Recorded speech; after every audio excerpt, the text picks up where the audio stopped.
So we've designed a cup that's very easy to pick up. Has been a lot of thought's gone into making sure that the size of it is very thought through. You know, not too big, so it's not too heavy, but not too small, so the mum's got to be refilling it every 2 minutes. And then you've got to do the basics right. So, for example, every mum and dad wants a non-spill cup.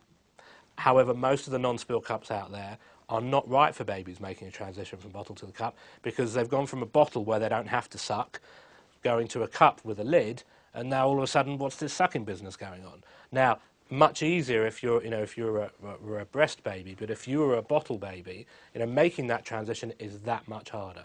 And then other basics like, you always hear mums and dads complaining about getting that lid off the cup. I was fighting with it, or putting it back on. So we wanted to do the basics well.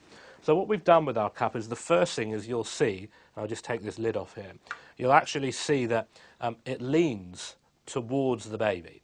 And the reason for that is it actually follows the same profile of baby doing this, and therefore they're far more likely to actually get it in their mouth. The second thing is look at the handles. The shape of the handles are unlike anything else that's out there at the moment. And the reason for that is we've taken a very ergonomic approach to designing this cup. This is the bit where it was kind of designer Jonathan rather than dad Jonathan designing this bit.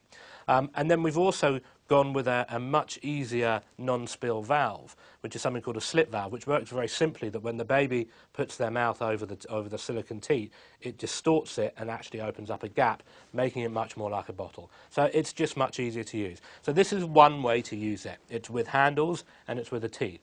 But your baby might actually prefer to start off, for example, without any handles, and I'll just take the handles off here, and just have the teat, which actually is therefore making it much more like a bottle.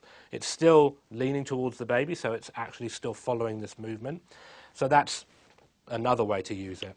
When we actually start to try and get baby away more from bottle, because bear in mind this is all about transitioning, we actually can do it with the handles on, but then we have the sipper ring. And the sipper ring is basically taking into account that sipping from a cup is actually quite a tricky thing. So we've got a nice big chunky sipper ring here, making it nice and easy. And then the fourth way, or a fourth way to use it, is just taking the handles off, and now you've got the closest thing to a cup, but with a nice big chunky sipper ring. And by the time you've got to here, your baby is now pretty much there on making that transition from a bottle to a cup.